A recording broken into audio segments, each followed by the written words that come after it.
Molt bona tarda, benvinguts a la Biblioteca Sarrià J.B. Foix a la presentació del llibre Cómo desaparecer completamente, de la Mariana Enríquez. Volem donar les gràcies a la Mariana per estar amb nosaltres aquesta tarda, també a la Paulina Flores, que conduirà aquesta sessió. Des de Biblioteques de Barcelona també agrair la col·laboració de l'editorial Anagrama, que fa possibles actes com el d'aquesta tarda. I per últim, comentar-vos que després de la conversa hi haurà un torn de preguntes i després al vestíbul, qui no tingui el llibre el pot comprar i tindrem a la Mariana que signarà els llibres. Gràcies i comencem.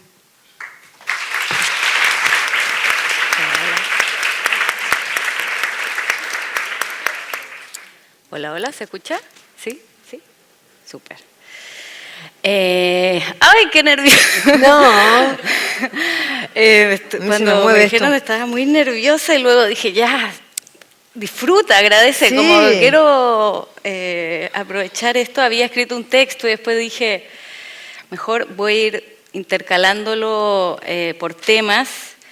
Nada, sentí mucho, como te decía recién con esta novela, estoy muy agradecida. Esto se siente como una especie de viaje en el tiempo porque fue publicada en el 2004, entonces como agradecerte porque la escribieras en el 2004 y porque la publicaras más de 20 años después. Es una novela que se siente súper actual, súper valiente, igual que en esa época. Y tiene esta distorsión espacio-temporal, ¿no? Porque como que las cosas que veo narradas acá, luego como que el futuro que está presente en esta novela es el presente de ahora, ¿no? Entonces como que tenía todo este vértigo enriquecedor, que fuerte tirar como algo hacia muy adelante y que luego siga dando vueltas. Entonces, para partir por lo básico, pues bueno, por lo más simple, que es como la entrada al libro, ¿no? Esta fotografía de Robert Banen, que es del 2005, que se llama Mimicry. Sí. Que, bueno, este fotógrafo que partió como muy realista se empieza a pasar al surrealismo y ese título para mí tenía mucho que ver con la novela porque esta mímesis en la biología es cuando una especie no se camufla, sino que usa a otra especie para sobrevivir, ¿no? Como, no sé, algunas mariposas con las flores. Sí. Para empezar solamente, ¿cómo fue el proceso de publicar la novela otra vez? ¿Qué gustito te diste, como por ejemplo poner esta fotografía? ¿Revisaste la novela, la leíste, cambiaste una coma? ¿Cómo fue ese proceso? No cambié nada. Hola, primero a todos, gracias por venir. Gracias, Paulina, por estar acá. Paulina es magnífica, así que para mí es un placer charlar con vos. No cambié nada. La novela me di el gusto, digamos, de volver a publicarla porque cuando se editó en el 2004, Argentina era un caos. Entonces, y yo era un caos. Entonces fue una novela que se publicó y que se escribió en el medio de todo eso y que yo la tenía bastante, era una novela que me gustaba, pero que la tenía bastante olvidada porque casi que es como una especie de mal sueño cuando todo el proceso y cuando salió y también fue una novela que pasó muy desapercibida también y normal porque nadie podía estar preocupándose por un libro en ese momento en Argentina, no tenía la menor importancia un libro. A mí eso me sirvió porque fue una novela que me permitió, yo venía de tener bastante visibilidad con Bajar es lo peor y de ser como muy punk, 10 años sin publicar, entonces estaba bueno volver a publicar sin tener mucha visibilidad, como que pasara un poco, como que no se notara, era una novela como de proceso. No la toqué porque, entre otras, le toqué algunas comas, cosas así, puntos suspensivos. Pero porque yo hoy no quizá escribiría esa novela de otra manera, no importa, la persona que la escribió ya no existe. O sea, no te viste ahí como La reconocí, la recordé, pero esa persona ya no puede escribir eso, no está en ese lugar. O podría escribirlo, pero de una manera muy artificial. En ese momento era como realmente una novela que no tiene nada autobiográfico en la trama, pero tiene todo autobiográfico en la sensación. Y además porque no me gusta tocar los textos. Me parece que son del momento, de la época, más cuando son así bastante anclados en la época. Entonces digo, no, esto no, yo no tengo nada que hacer con el texto ahora. Y este fotógrafo a mí me vuelve loca. Es un fotógrafo muy de esa época, es sudafricano. Sí. Que sea sudafricano para mí, o sea, no conseguí una imagen que me entusiasmara así de un escritor latinoamericano, sino de un fotógrafo latinoamericano, pero él además fue fotógrafo de bandas de rock, estas composiciones que hace como surrealistas en general con jóvenes, adentro de habitaciones. Me parecía que tenía una cosa como muy marginal, muy adolescente, muy rockera y muy del sur también. Muy de cárcel también, Muy ¿no? de cárcel también, sí, muy de encierro. Sí. Entonces nada, dije yo lo quiero a Valen en la tapa y no sé cómo lo consiguieron, pero ahí está. Y es del 2005 también. Es de 2005. Sí, o sea, te adelantaste un año. No, pero me fijé que cuando la vi dije yo quiero estar, y cuando vi que era de la época dije claro, Sí, funciona. Bueno, para poner ya un poquito más en contexto, esta novela, una de las cosas que más me conmovió, en principio porque trabaja mucha temática, pero me gusta que es la historia de los que se quedan, ¿no? Como siempre pensamos en el viaje del héroe como el que se va, ¿no? El que emprende esta experiencia migratoria, que siempre es alucinante y divertida porque plantea como, no sé, un mundo nuevo que descubrir. Lo digo casi con culpa porque mi novela va un poco de eso.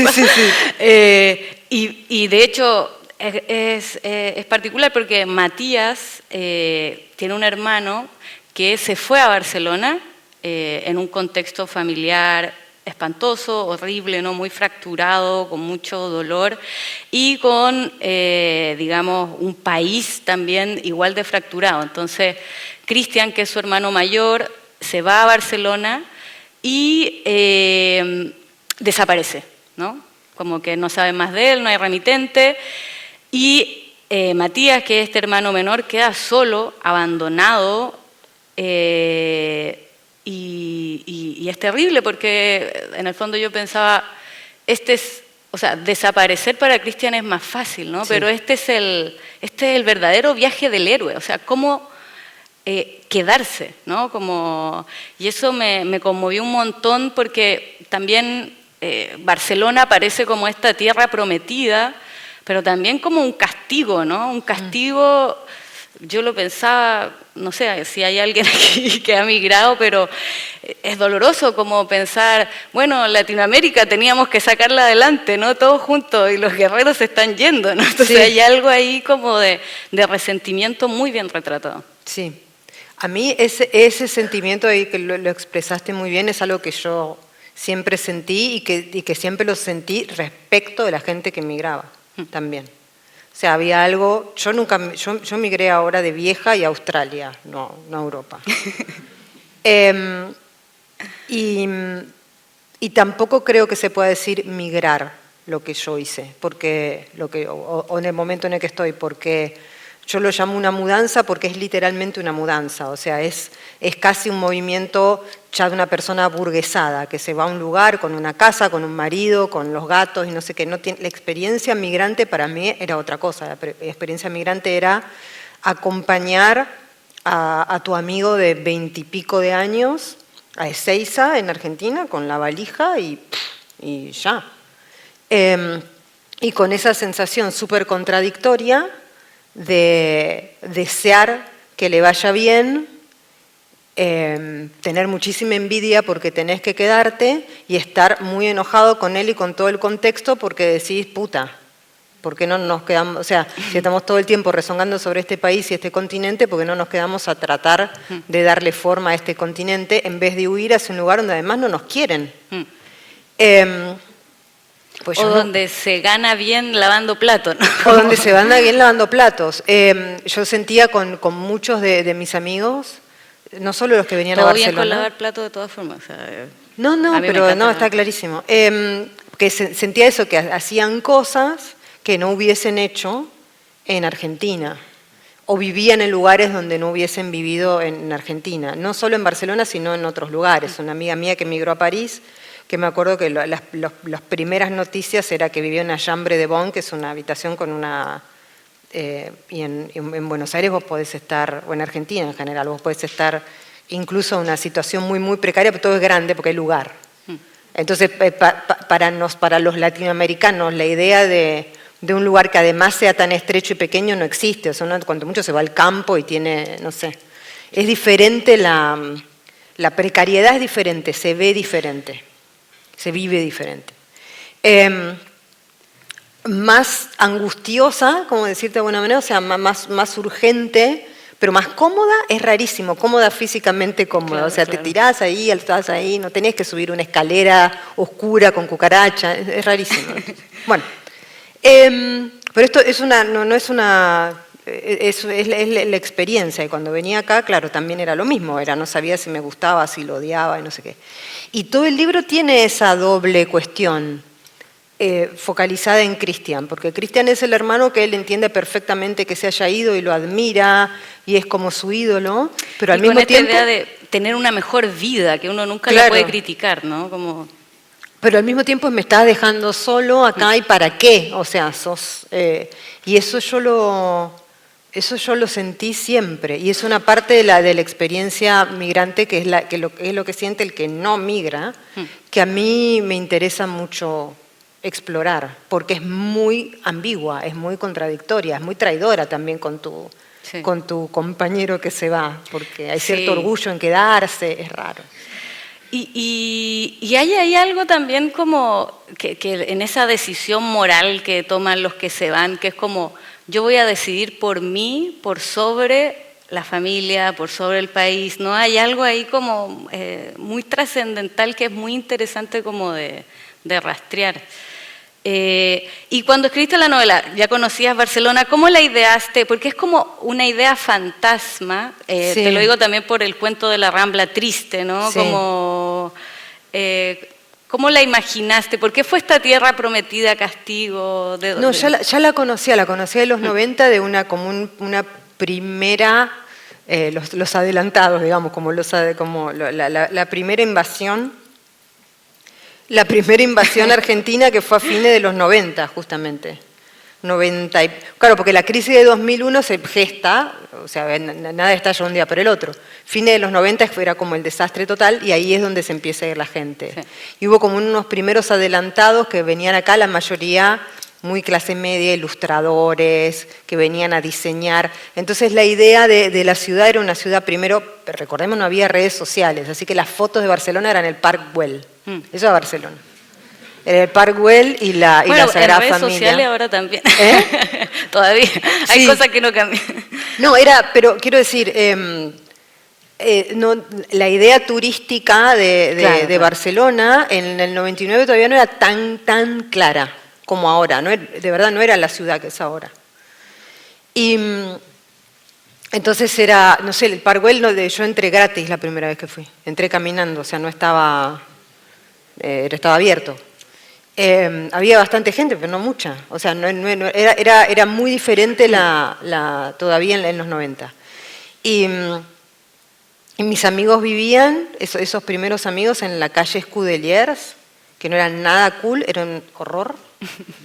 Y me acuerdo, fue la primera vez en mi vida que yo vi yonkis, porque en Latinoamérica no hay yonkis, porque tomamos todos cocaína, no hay heroína.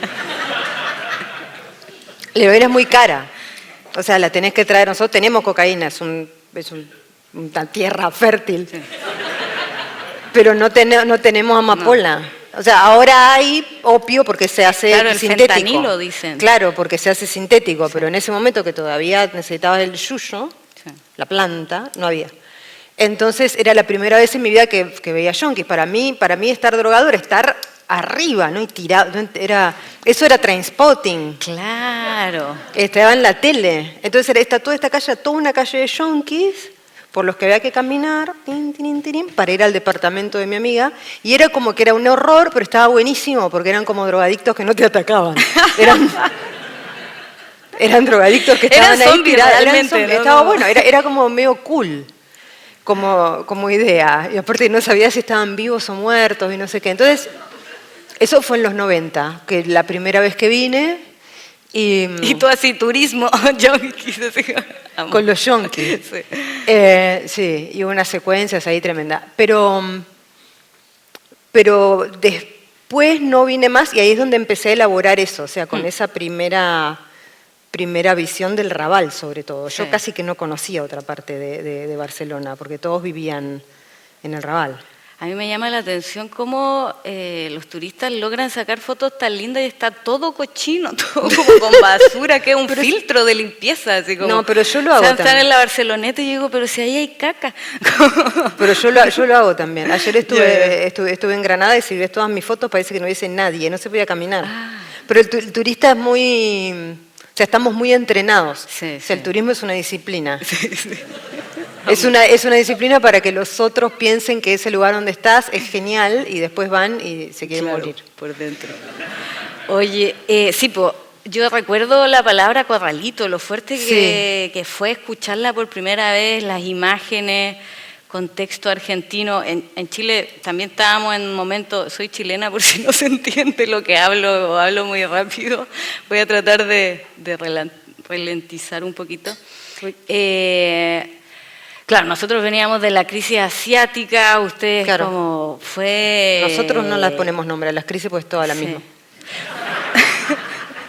Pero me acuerdo del episodio de La Rúa, que ahí estaba metido Shakira también, porque pololeaba con el hijo del presidente. Shakira era la novia de... creo que ahora volvieron. Estamos en un revival absoluto. Sí. De Antonio de la Rúa, el hombre menos sexy. Ella tiene muy mal gusto. Sí, total. Real. Sí, totalmente. Y claro, yo pensaba, porque cuando recién me mandaron la novela decía como monstruos no sobrenaturales, ¿no? Entonces como... yo sé que te gusta mucho Flannery O'Connor y la Carson McCullers, como todo el gótico sureño.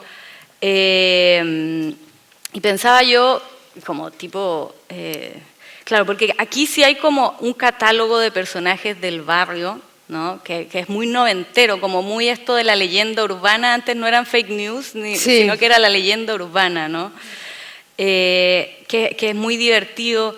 Luego pensaba, bueno, en que los monstruos que más me asustaron fueron como, bueno, el papá de Matías, ¿no? Que es el monstruo que no lo parece, ¿no?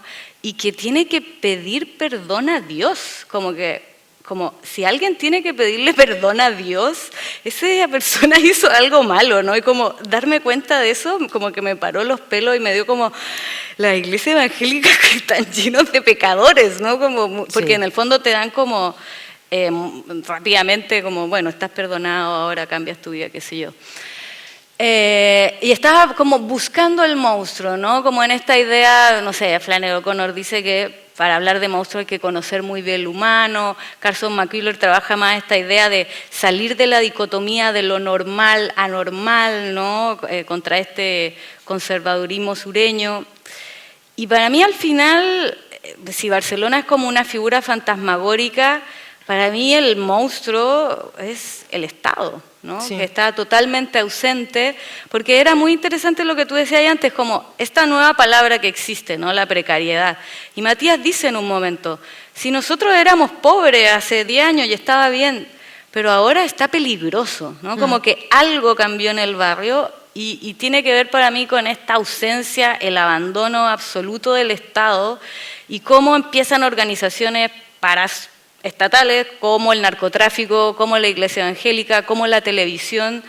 Entonces, a mí eso me pareció como muy alucinante en el sentido como que la utilización de la oscuridad del monstruo da un giro aún mayor, ¿no? Sí, te agradezco por eso porque es totalmente así. Primero las lecturas de Flannery O'Connor, seguro, por el grotesco familiar, que creo que ella lo hace mejor que nadie, y la idea de la religión en esos ambientes. Que por supuesto, quiero decir, es totalmente realista. En los barrios, como decís vos, ahí se está empezando a retirar el Estado. Y lo que empieza a pasar cuando se retira el Estado, que es el monstruo por ausencia, sobre todo, ¿no? Por abandono.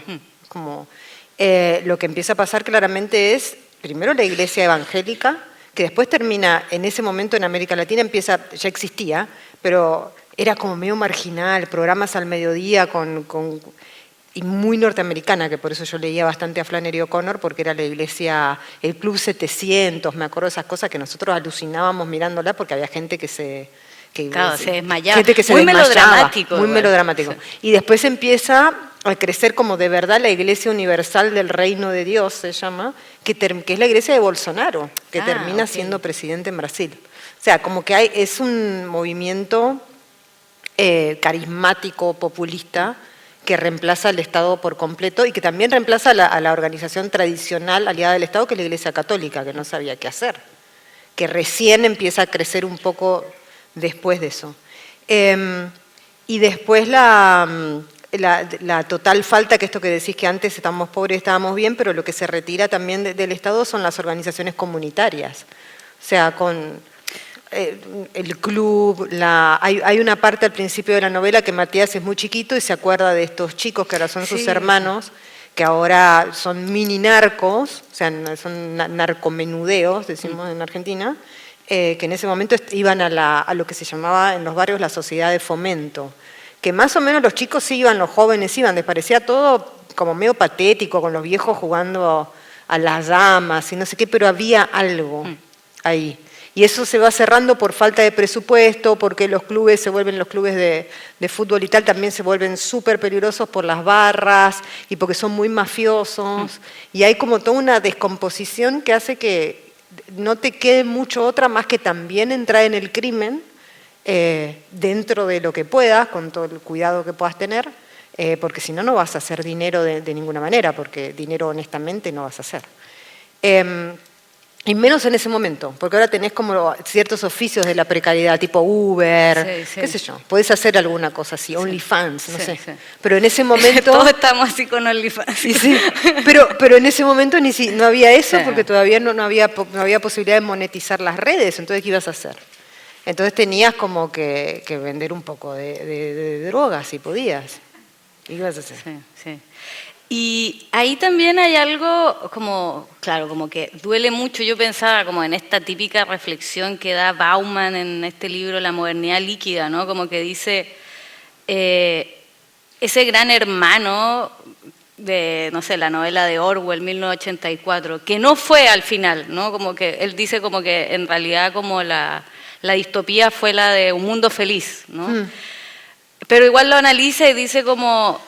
ese gran hermano deja de existir, pero también deja de existir el gran hermano que te aconseja, ¿no? Y que está contigo y que puede ser un tirano, pero también como que te puede dar un buen consejo, te puede transmitir su experiencia. Y lo pensaba también como Christian, como este gran abandono es justamente de su hermano mayor, ¿no? Que de todas formas le deja un cuaderno que es precioso porque funciona como una especie de, no sé, mapa, pre-blog de internet también. Christian va anotando canciones que le gustan, cosas que va escuchando de la calle, ¿no? Como que le trata de transmitir algo de conocimiento y él busca, pero no encuentra, ¿no? No. Como... ¿Llevabas tú como cuadernos así? Sí. ¿Los guardas? ¿Los guardaste? Sí, los guardo. Pero nunca llevé, siempre llevé, yo no llevo diario, porque no llevo diario, pero tengo cuaderno de hace tantos años como ese de anotaciones, Sí. pero no son muchas, o sea, como... Y tuve 2 o 3 blogs secretos y 2, 3 Tumblr secretos que nadie sabe. Y no voy a decir jamás. Ahora empezar a buscar inmediatamente. No, es imposible. Es Al imposible. final podéis dar una pista, así como... Imposible. Es imposible, o sea, es como, es imposible. Pero los tengo ahí porque los tengo también como archivos de la época hasta que Blogspot decida Claro. matarlos. Los tengo que bajar a todo esto, porque tengo muchas anotaciones. Pero sí, lo que tiene el cuaderno de Cristian es que yo lo pensé como también una cosa generacional. Él es más grande, él tiene mi edad, Cristian. Matías es más grande, es su hermano menor. Entonces lo que yo también sentía generacionalmente era que nosotros, digamos que fuimos jóvenes adolescentes al principio de los 90, fines de los 80, teníamos un marco de referencias ni peor ni mejor, distinto, que los chicos más chicos no tenían. Y que nosotros no tuvimos la generosidad de pasar tampoco. Porque Cristian le pasa ese cuaderno pero no le dice nada. Sí. No le pasa el cuaderno y los discos, no le pasa el cuaderno y los libros. No, Sí, no le da como la clave. es como cierto egoísmo que es el mismo egoísmo, entre comillas, de irse y no invitarlo, y no mandarle una carta, y no llamarlo por teléfono, y no hacer absolutamente nada, ¿no? Que es algo también de esta cuestión de penetración muy, muy clara neoliberal, sobre todo en Argentina y en Chile también, de salvarse solo. O sea, es Como arréglatelas como puedes. porque no podés llevar al otro, Sí. porque no te alcanza nada, ni la psicología, ni el dinero, ni absolutamente nada. Entonces te vas solo y decís, bueno, cierro los ojos y se terminó. Que esa es parte también de la cuestión migrante, esto que decías al principio, de dejar a los demás, es eso, es como para adelante y no mirar para atrás. Por eso el que se queda está siempre tan resentido. Sí. Por eso el que se queda se alegra un poco cuando al otro le va un poco mal. O cuando no puede irse, ¿no? Como cuando- me gusta sí. ese como Rafael, no tiene para ahorrar para irse y es como, bien. Bien, Como- sí. Sí. Es horrible, pero a mí me interesa esa sensación porque es una sensación, me parece muy honesta Sí, y muy contradictoria, real. como para decir, bueno, no es que Sí. es todo... También, bueno, como siento, ya ahora te escucho, me sorprende, igual como al principio cuando decías como estaba en una época de mi vida caótica, no podía sobrevivir a este libro, casi que no podía sobrevivir a esa época tan oscura, ¿no? Pero a pesar de todo, a mí, como te digo, me quedó una sensación, yo decía, qué oscuridad más luminosa. Como que estaba todo como, no sé, pienso en la cicatriz de Carla, que es la otra hermana de Matías. Bueno, Carla le va fatal también, ¿no? Y Sí. toma unas malas decisiones, termina con la cara desfigurada. Y hay un momento en el cual se describe su cara, y claro, hay una desfiguración, pero dice que hay otra parte que se mantiene bella aún. E incluso la nariz la describe como desafiante. Sí. Y yo decía que no me sorprende lo feo, me sorprende que la belleza pueda sobrevivir pese como al dolor, ¿no?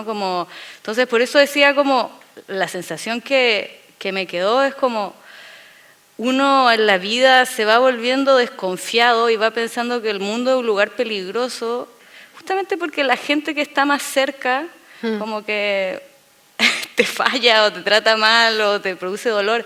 Y olvida que los desconocidos pueden ser milagrosos, ¿no? Y como que esa sensación me quedó tras leer tu libro, como no olvides eso, y qué curioso que es como que la gente que está más cerca de uno te puede hacer más daño y la gente que no te conoce pueda salvarte, ¿no? Yo creo que eso es una novela en contra de la familia en general. Sí, claramente. De la familia Qué como bueno que idea- lo dijiste. De la familia como idea de todo, ¿no? De que te cuida, o sea, la familia es un yunque absoluto. Y es un libro sobre eso, sobre la bondad de los extraños. De hecho, cuando lo releía me doy cuenta que cuando lo comparaba con Nuestra parte de noche son dos novelas sobre familias donde ambas familias son el infierno, en dos formas totalmente diferentes, lo cual es preocupante para mí, en principio, porque no es algo que tenga tan claro y elaborado, pero claramente cada vez que escribo me sale eso. Aflora.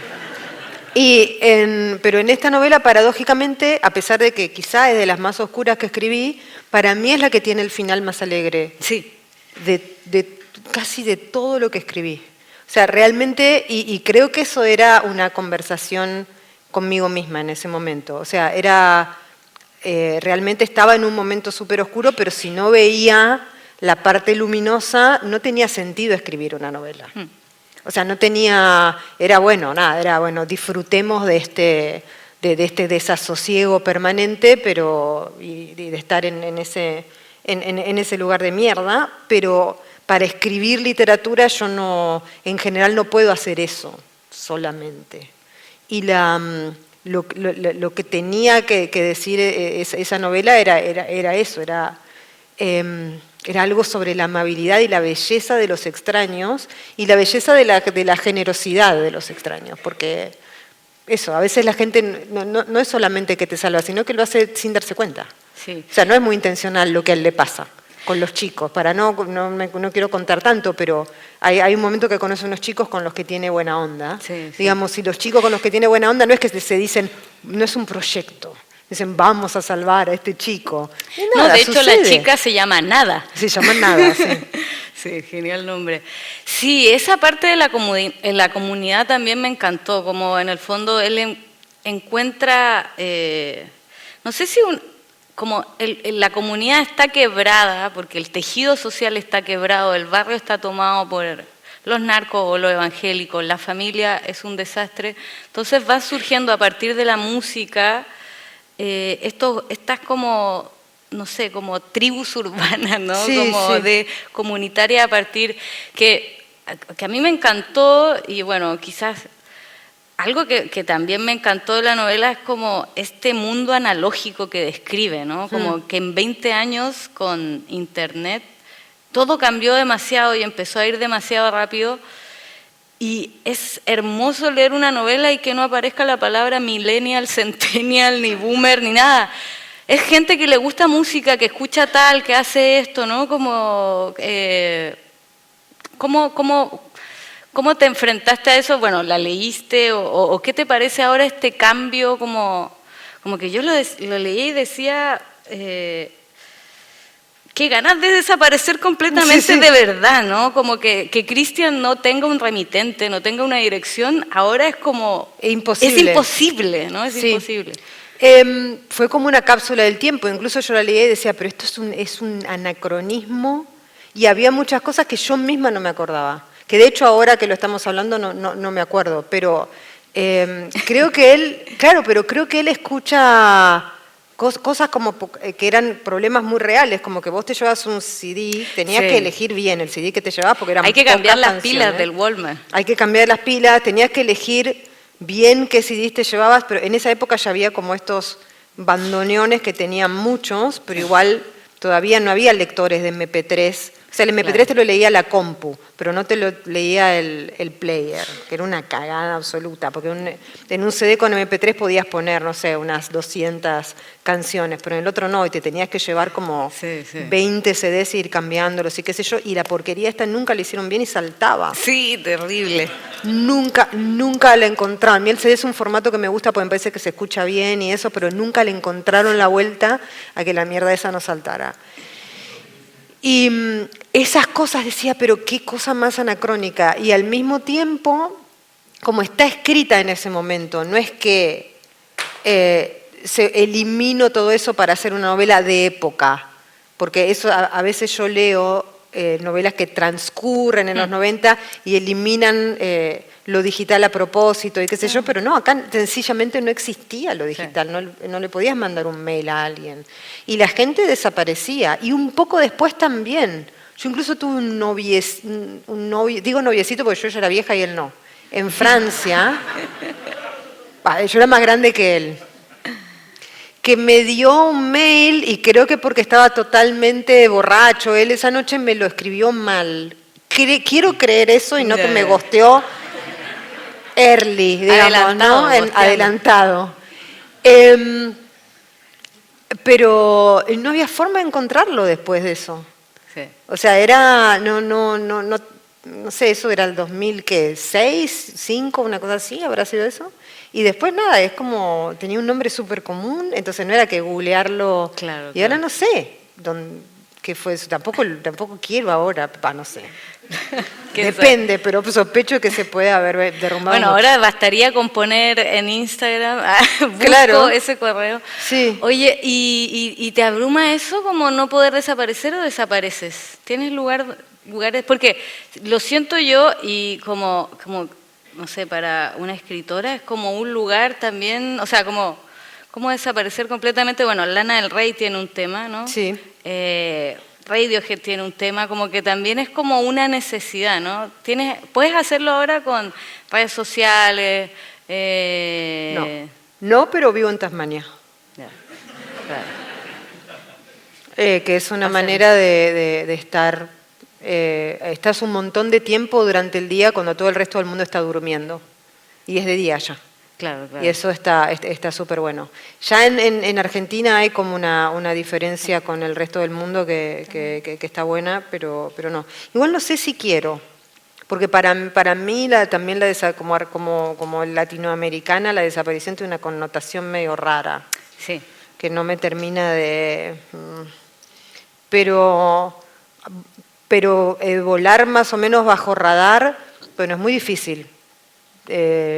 Y no sé si lo extraño. Creo que al haber tenido la experiencia de las dos cosas, sé cómo hacerlo.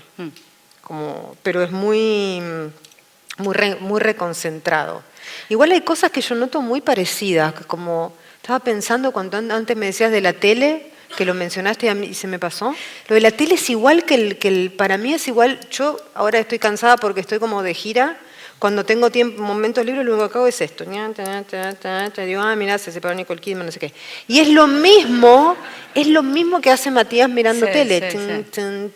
Y para mí ese brain rot es algo que une mucho las dos épocas. Blanco. Sí. Como que eso, hay 20 años de como una especie de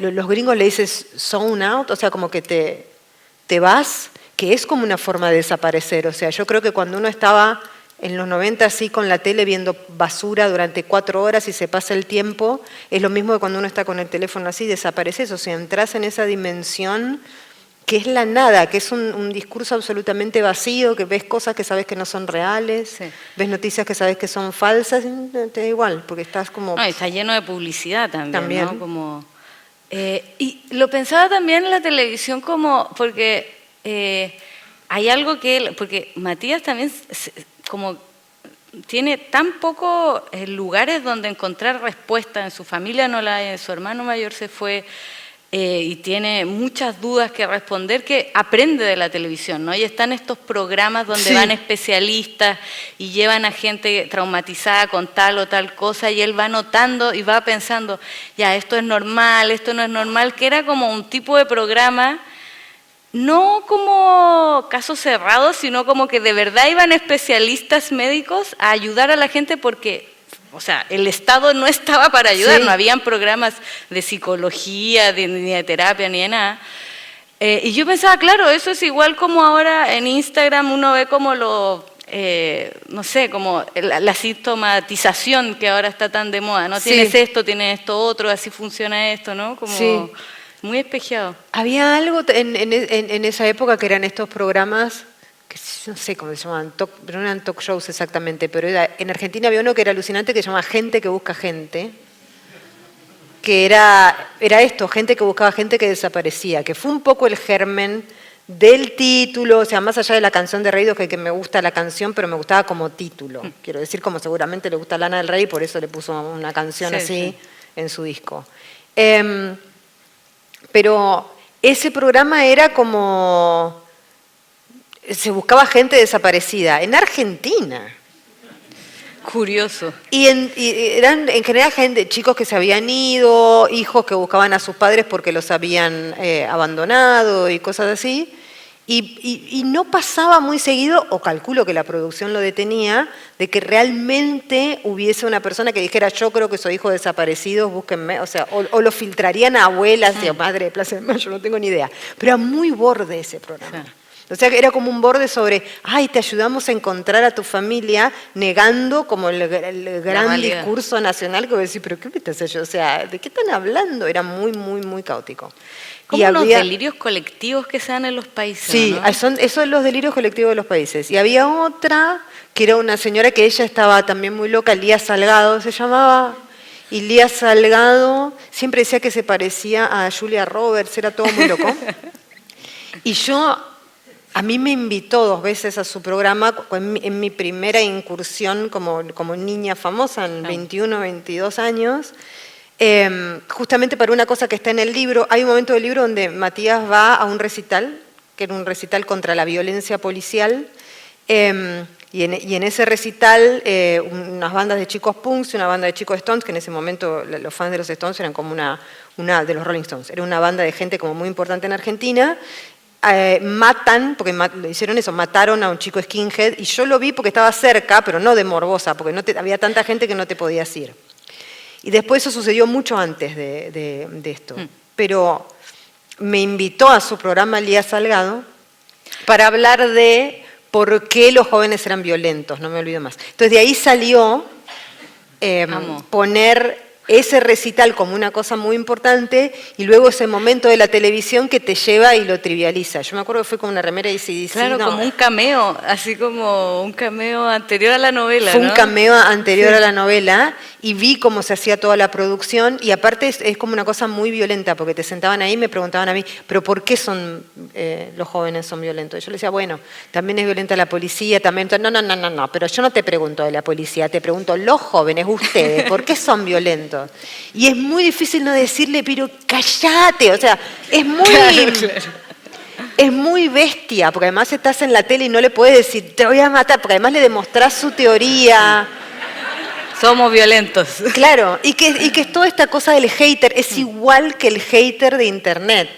Que vos estás diciendo, no me importa, y te aparece un hater que dice, ay, pero vos, qué sé yo, vos no sabés de lo que estás hablando porque vos una vez en el año 2005 dijiste que tal persona era gordita, así que sos gordófoba y no sé qué. Y vos le decís, no, bueno, en realidad nada más, y trae más. Es lo mismo. Claro.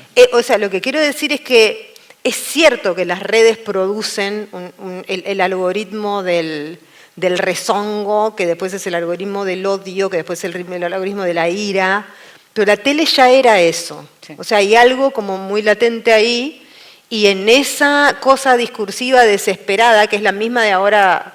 Es la misma de ahora de las redes, Matías está tratando de buscar algún tipo de respuesta a su situación psicológica alarmante, digamos. Sí. También, ¿y estamos bien de tiempo? Una ya. Porque también, y no sé si será así, pero en la mitad de la novela me empezó a pasar que me reía mucho de algunas situaciones, como que tiene un punto de comicidad porque... Matías como que dice, esta familia ridícula, ¿no? Es y como que claro. La familia latinoamericana está como prefigurada a partir de la televisión y el melodrama y cómo tiene que operar el dolor, ¿no?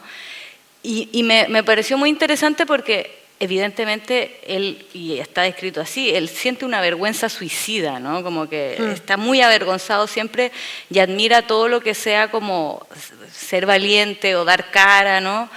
Pero también me parecía alucinante mostrar este melodrama que permea Latinoamérica como fundamentalmente. O sea, yo me crié viendo telenovela, para mí fue mi educación, o sea, mi primera experiencia estética fue con la Mariela del Barrio, ¿no? Como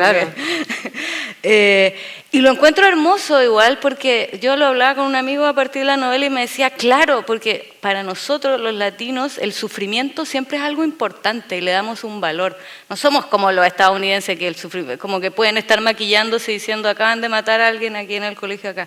Para nosotros el sufrimiento todavía es algo que merece incluso una performance, ¿no? Y eso como que es genial. Y sobre todo una performance, o sea, una performance en... O sea, todo ese mundo que también incluye un poco la cultura pop de España en algunos sentidos. O sea, esa cosa absolutamente teatral, performativa, vivir así es morir de amor, que era ese tipo de cosas, y la cantás borracha. Sí. Y esa es tu estética. Y no es una estética solamente gay, digamos, o digo gay por la época, ¿no? Sí. Que ahora lo podés llamar queer o lo que sea. No, yo tengo recuerdos de emborracharme con vodka, vodka con Fanta, me acuerdo, con Fanta Pomelo, que es más rico. No existe más la Fanta Pomelo porque todo lo arruinan. Entonces, y escuchar a Sandro con esas cosas digamos, nivel de destilación, un destilado de la exageración más grande. Y eso era una estética absolutamente realista para mí. O sea, yo lo ponía, llorábamos y la vida era así. Y después, bueno, por supuesto, las telenovelas la gente. Hay una generación de mujeres en Argentina que se llaman Fiamma, que era como se llamaba la hija de la extraña dama, que era Luisa Culioc, que era una gran estrella de las telenovelas y que tenía una telenovela muy, muy famosa donde ella era como una joven, era increíble, aparte era todo tan desesperante. Ella era una joven indígena que de quien se enamoraba el dueño de la plantación de naranjas, una cosa por el estilo, que era Arnaldo André, que además era gay y paraguayo. Y le pegaba constantemente. O sea, ese era el momento de la novela, cuando él le pegaba y ella como que se erotizaba y terminaban ahí. Y esto era normal.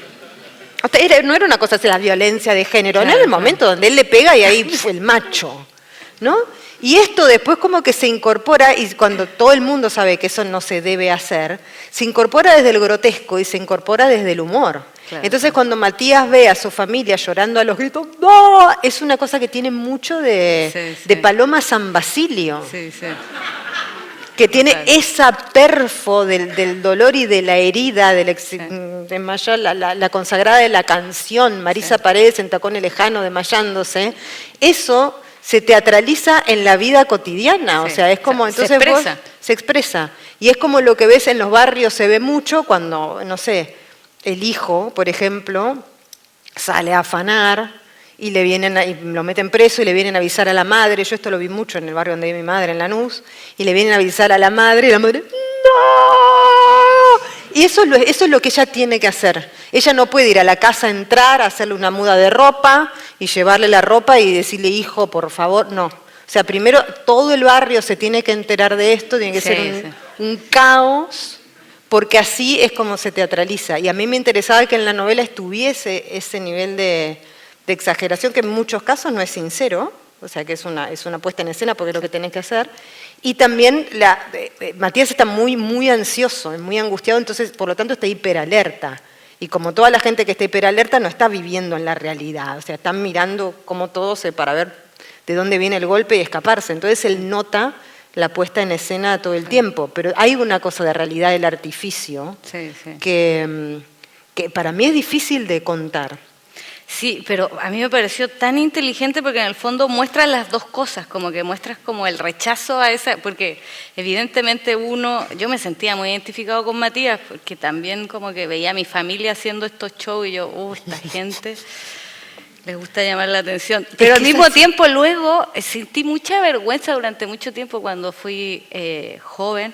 Y luego cuando empecé a ver películas de Fassbinder o leer a Manuel Puig, decía, el melodrama es lo mejor, ¿no? Es lo mejor, el melodrama es lo mejor. Es total, sí. El melodrama es lo mejor. Manuel Puig es el que mejor lo entiende de todos. A mí es un escritor que el registro oral de la novela en un sentido totalmente distinto al que él usa, porque él usa otra cosa, pero el registro oral, así firmemente oral, que por eso también te decía, yo no puedo volver a tocar porque ese es un chico de 17 años de ese momento el que habla, no de ahora, no sé cómo hablaría. ¿Y cómo te imaginas a Matías ahora? ¿Está en Barcelona o dónde se fue? No, no se fue. ¿No? ¿Se quedó? Qué heavy. Sí, hay un momento que se va a dar cuenta que no tiene la paciencia para hacer eso. O sea, es mucho más largo de lo que él cree todo el proceso. Bueno, es que es chico igual. Es muy chico. Es muy pequeño, sí. Da mucha ternura, a pesar de que uno se siente muy identificado por esa ingenuidad también. O sea, no quiero hacer spoiler, pero hay un momento muy divertido con respecto a Barcelona, ¿no? Como lo que él cree de Barcelona, ¿no? Como... Sí, pero no, yo creo que él se queda.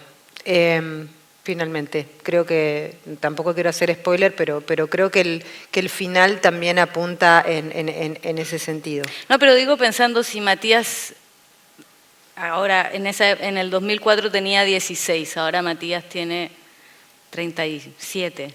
37 y en Berazategui. Sí, no lo veo. Yeah. No lo veo. O quizá va y viene, porque esa también es una experiencia que pasa cada vez más, ¿no? El que Sí. se va y vuelve. Pero lo veo allá. Sí. Me gusta. Muchas gracias. Ahora vienen nada. las preguntas del público, pero primero un aplauso televisivo. ¡Dale el aplauso! televisivo. Muchas gracias.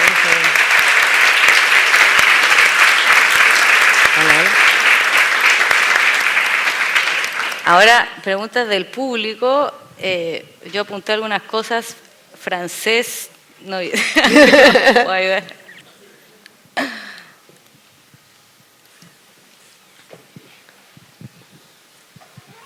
Esto se mueve mucho. Hola. Mariana, Estamos como- Paulina, gracias. Quería preguntarte, Mariana, ¿cómo retratarías a un joven de la actualidad? Tipo, ¿qué problemas tendría? Perdón, que no te escucho bien. ¿Cómo retratarías a un joven de la actualidad? ¿Qué problemas tendría? ¿Qué problemas, digamos, de lo que han hablado, de lo digital? ¿Qué sería lo monstruoso de esa época? No sé, chicos. No sabes. O sea, lo único que sé es que Internet es un problema. Para todos, pero no solo para los jóvenes. No me parece que sea más problema para los jóvenes que para mí. La dimensión internetica, digamos, es un problema y es un monstruo, pero no creo que sea, creo que es para todos. Después y si escribiese hoy, escribiría sobre jóvenes hoy, probablemente escribiría en esa dimensión. Me acuerdo, en un momento estuvimos trabajando con una amiga, bueno, esto ya es re cómico, pero para que vos te des una idea de por qué pienso jóvenes. En la Facultad de Sociología en Buenos Aires hay una asignatura que se llama, ¿cómo se llama en sociología? Consumos culturales de jóvenes, que ya por supuesto es todo antiquísimo, porque si está en la facultad, si está en la academia ya no tiene nada que ver con lo que consumen los jóvenes. Pero es sobre todo para explicarle a los docentes K-pop, manga, trap, Bad Bunny, o sea, cosas que ellos están tipo... Y es llamativo porque los docentes son 30 y pico y ya como que se perdieron de ese lenguaje por completo. Claro. Y nosotros también, pero nosotros académicamente, o sea, que vos te sentás y estás 3 meses estudiando K-pop y más o menos explicás, bueno, es lo otro, es en aquello, qué sé yo. Pero ahí 2x3 nos conectamos con la realidad un poco y hacemos encuestas. Hicimos una encuesta en una escuela hace poco, 17 años, un último año, y la pregunta era, ¿qué los angustiaba? Sin nada, abierto. O sea, como podía ser realmente lo que quería. Y había de todo, pero sospechosamente lo que ganó, que después de cuando cerramos en eso la investigación después, o la encuesta, que era anónima, era publicar algo en cualquier red social. ¿Qué? Por la mayoría, después cuando lo hicimos más chico, decían, bueno, publico y si no lo ven mucho lo saco, publico y si no me pone like al quien está dirigido, porque esa era la otra cosa, me da mucha vergüenza que los demás lo hayan visto y lo saco, y era como, quiero decir, eso estaba más que la muerte propia. Qué fuerte. La muerte propia estaba, ¿eh? Pero lo que quiero decir es como... El nivel de eterno presente era lo que a mí cuando lo veía, lo que me angustiaba a mí era el nivel de eterno presente, porque quiero decir, si a vos eso te pone tan mal es porque no estás pensando, o sea, como que emocionalmente no podés pensar dentro de 3 días. Y la muerte propia pasa una vez, publicar Además, algo sucede como acá, es como claro. veneno. Entonces es como que una especie de estado de alerta y de estado de angustia constante que yo dije, wow. Pero cuando digo que es un problema de todos, digo que cuando a mí por ahí publicar algo no me importa mucho, pero sí publico algo y después no miro el teléfono durante 2 horas y lo miro y tengo 80 menciones y hay gente que básicamente consideró que eso está mal por algún problema, mi primer instinto, que es un instinto de vieja, es decir, no, te voy a aclarar que no es así.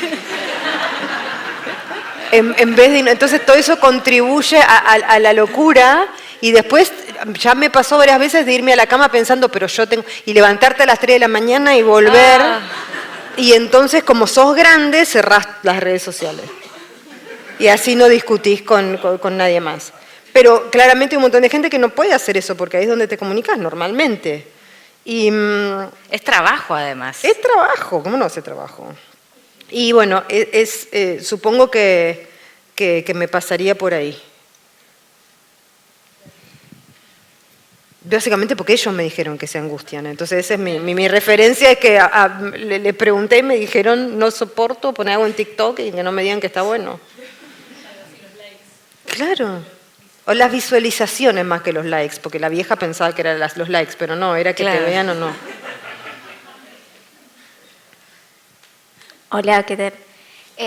Preguntarte en esto de lo cíclico de la historia y de las crisis en Argentina, a 20 años de haber publicado este libro hoy, ¿qué paralelismos podés trazar entre la crisis de ese momento que generó tanta migración y la crisis actual? ¿Lo ves más grave? ¿Lo ves igual? ¿En qué cosas lo ves parecido y diferente? No, aquella crisis era mucho más grave. Para mí no hay comparación todavía. Con esto no quiero decir, hoy está el presidente Milei, estuvo cantando canciones de Charly García. Yo tengo la suerte de que a mí no me gustan los Beatles y no me gusta Charly García. Eso te ahorra un montón de desgracia.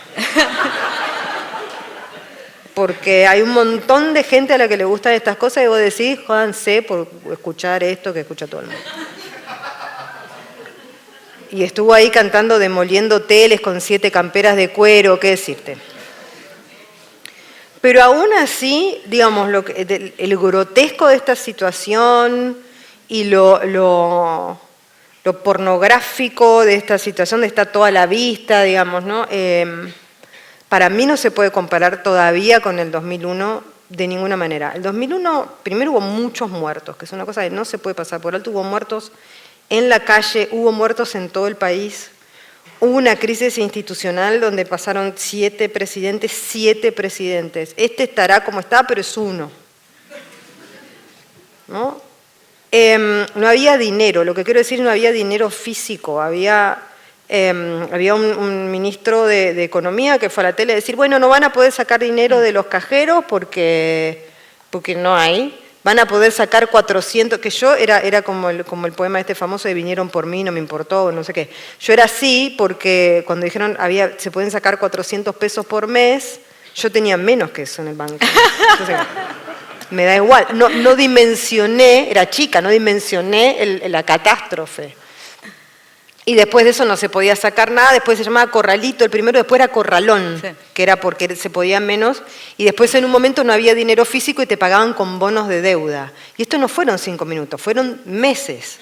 Además de la falta de energía eléctrica, no era un apagón de 12 horas, eran apagones de meses y meses y meses.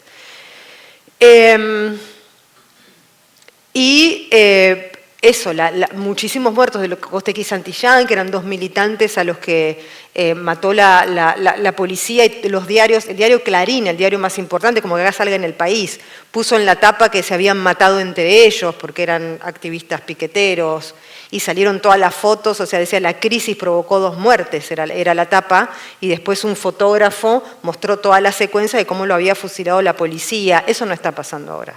Entonces a mí estoy en un momento en que me preguntan esto constantemente y yo necesito, por mi salud mental y la de todos los demás, en la confusión, el ruido, poner las cosas en perspectiva.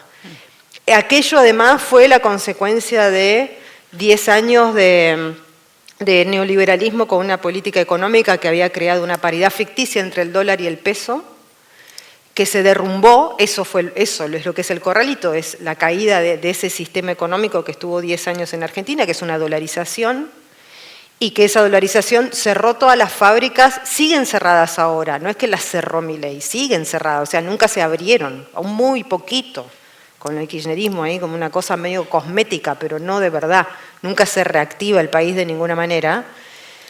Y en el gobierno de Menem hubo un atentado a la AMIA, una mutual judía, hubo un atentado a la Embajada de Israel. Él mismo hizo estallar una fábrica de armas, porque vendió armas para Ecuador y para los Balcanes, que era ilegal porque eso no lo puede hacer un país, y para tapar las pruebas, hizo explotar un polvorín en un pueblo y mató gente en ese pueblo, mucha, y como consecuencia de eso, entre otras cosas, mataron a su hijo cuando había despegado su helicóptero porque estaba paseando. Es incomparable la situación con eso, la crisis de hoy. Entonces, a mí me interesa eso, de ponerlo en perspectiva. O sea, nos podemos espantar todo lo que queramos con Milei y con la situación actual, pero no es esa situación. Y en ese sentido, yo sé que el libro tiene como paralelismos con este momento y qué sé yo, pero del lugar donde salió era otro. Ese sí era un momento donde vos decías, bueno, acá no hay futuro alguno porque no hay dinero físico. Era una cosa muy loca. A mí me pagaban en patacones, que era el bono de deuda nacional, Lecor, que era el bono de deuda de Córdoba, porque el diario donde yo trabajaba tenía un arreglo con la provincia de Córdoba, y Lecop, que era como el federal. Patacones era de la provincia de Buenos Aires, no me acuerdo. 3 cosas. Una me la aceptaban en un supermercado, otra me la aceptaban en otro supermercado, y otro me la aceptaban en otro supermercado, así que tenía que ir para todos lados. O sea, acá compraba esto, acá compraba lo otro, y qué sé yo. O sea, que escribías entre medio de toda esta situación. ¡Qué fuerte! En Argentina pasó una cosa muy curiosa con esa situación, que fue el momento en que nacen todas las editoriales independientes, que ahora son como las de la FED y toda la cuestión de las editoriales independientes, que son súper fuertes en Argentina, salen todas ahí porque se paraliza el mundo editorial. Claro.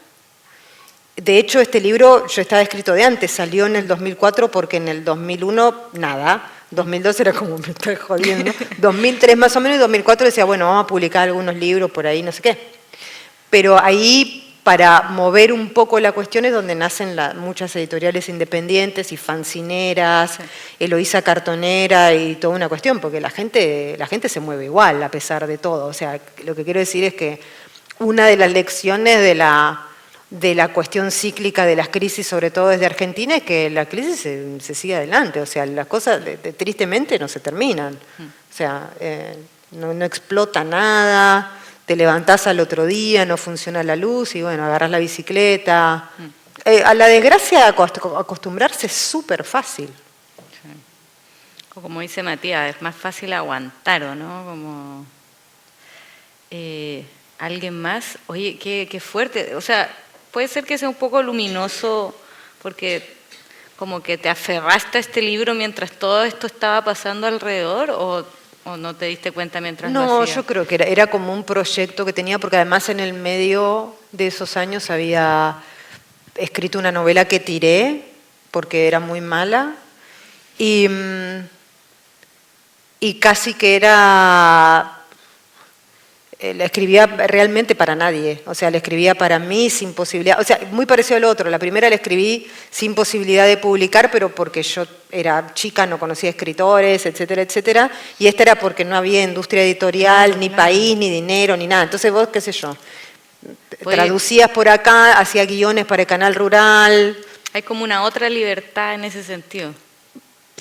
No hay para quién que no seas vos. Entonces, y creo que a mí me quedó un poco eso, de las 2 primeras experiencias de escribir, que yo soy mi lector. O sea, siempre me preguntan, ¿pensás en el lector? Y no, porque no estoy acostumbrada a pensar en el lector, porque nunca hubo lector.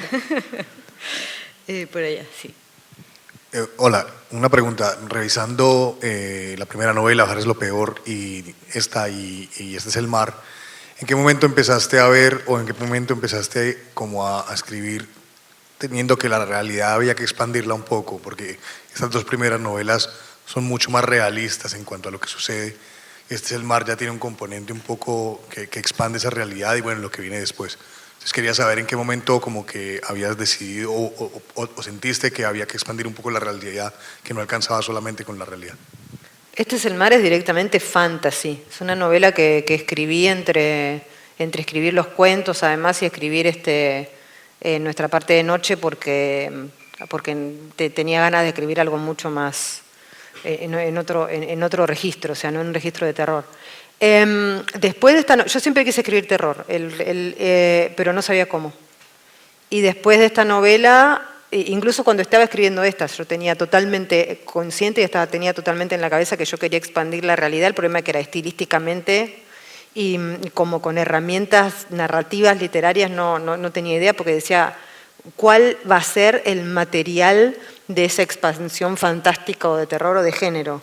Y cuando escribí esta novela y después estuve como un tiempo elaborando, también se estabilizó un poco más el país. Para 2004 estaba como bastante más tranquila la cosa y tuve más tiempo, pude dejar, o sea, no tenía que trabajar en tantos lugares, pude concentrarme en dejar algunos trabajos, tener uno, como perder menos tiempo en cobrar, ¿no? Me depositaste la plata, bueno, en Estimado, dejar la factura sí, fue la factura, dejar un poco ese momento y empezar a pensar cómo. Y ahí me di cuenta que el material del terror tenía que ser con el grotesco un poco bajado, porque si no era un griterío espantoso, pero que era justamente el cotidiano. Entonces fue una especie de proceso y esta novela fue la que me abrió mentalmente, ¿no? Porque no está acá, pero sí me abrió la cabeza de decir, bueno, hasta acá llegamos con el melodrama. En el melodrama ya estaba un poco el artificio que es necesario para el género. Entonces es como un poco lo que decías vos, grito. o sea, claro, desde el melodrama llegar al género fue más fácil. Que incluso con la primera, porque la primera es muy realismo sucio, Bret Easton Ellis y qué sé yo, y tiene algunos toques, pero esta siendo más realista, está más cerca del género porque está más al límite, o sea, el género siempre está que estás como al límite de irte hacia algún lugar exagerado. Y el melodrama tiene eso, o sea, es bastante barroca en ese sentido la novela, aunque sea muy seca. Sí. Y da mucho miedo, o como angustia, como hablando de la palabra angustia, ¿no? Como que leerla como que uno se vuelca así como, ¿dónde va a terminar esto? ¿No? Como... Y porque es corto el tiempo sí, en el que transcurre, y aparte porque eso fue una decisión que yo siempre, mis personajes principales, que la mayoría son chicos, la pasan muy mal físicamente. Y él también, él está todo dolorido, contracturado, con náuseas, o sea, está como bien en el borde. O sea, él no toma cocaína, pero todos los demás sí, él no. Pero él está como ahí, ¿no? Sí. Y ya estamos. Muchas gracias por haber venido. Fuerte el aplauso para Mariana Enríquez. Más fuerte. Gracias. Llevo como a Sábado Gigante en mi corazón, entonces por eso.